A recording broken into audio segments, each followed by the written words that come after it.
المشهد ده المفروض ياخد الاوسكار السنه دي بلا اي منازع، لان الاوسكار اكيد يستاهلوا الشخص اللي يقدر يوصل رساله ويعلم درس. والطفله هايدي عملت كده بالفعل ووصلتنا رساله وعلمتنا درس وبشهاده كل اللي شاف المشهد. فيلا بينا نتعرف على كواليس المشهد. طفله صغيره خدت 5 جنيه من بابا وراحت تجيب شيبسي من السوبر ماركت، ولما وصلت السوبر ماركت شافت راجل غلبان معدي من قدام السوبر ماركت، فبعد ما مسكت كيس شيبسي في ايديها ورايحه تحاسب رجعته تاني للكرتونه وادت للراجل الغلبان ال5 جنيه اللي كانت معاه، وكانت خلاص ماشيه بكل قناعه من غير ما تجيب كيس الشيبس. ويشاء السميع العليم ان صاحب المحل يشوف المشهد بالكامل من شاشه المراقبه جوه المحل، وطبعا اتاثر بيه جدا، فطلع يجري عشان يدي الطفله هايدي كيس الشيبسي من غير ما تدفع ال5 جنيه، فتصدمه الطفله تاني وترفض تاخد كيس الشيبسي من غير مقابل. صاحب السوبر ماركت عشان يعبر للطفله عن شكره وامتنانه للمشهد نزله على الانترنت واتكلم عن الموقف ورد فعل الطفل.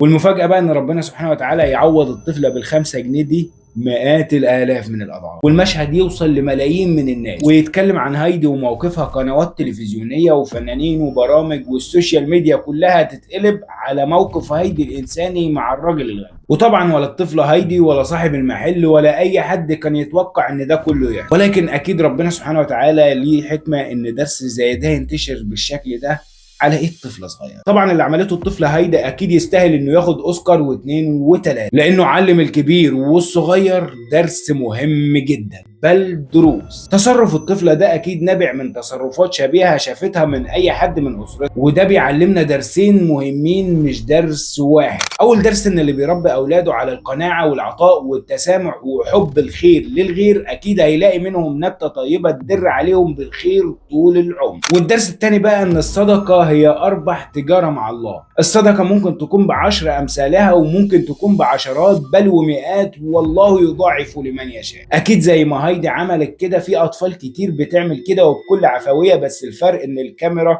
جابت هايدي. وزي ما هايدي متربيه على القناعه والعطاء وعينيها مليانه، في اطفال كتير جدا متربيين على نفس المنهج وبيطلع منهم دروس وعبر ما تتعدش زي ما حصل مع هايدي. فلو مش مركز مع اولادك وسايبهم للشارع يربيهم اكيد هتخسر كتير، لان التربيه اللي ربحانه بجد هي تربيه الطفل على القناعه والاصول والعين المليانه.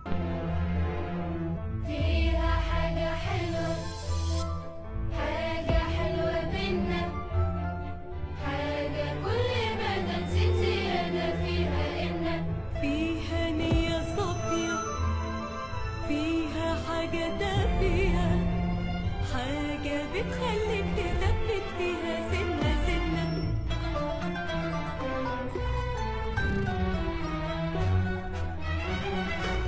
دايرة العصرية في مصر ولما وصل الفيديو ده لغيرك بلايك وشير وصلي على النبي.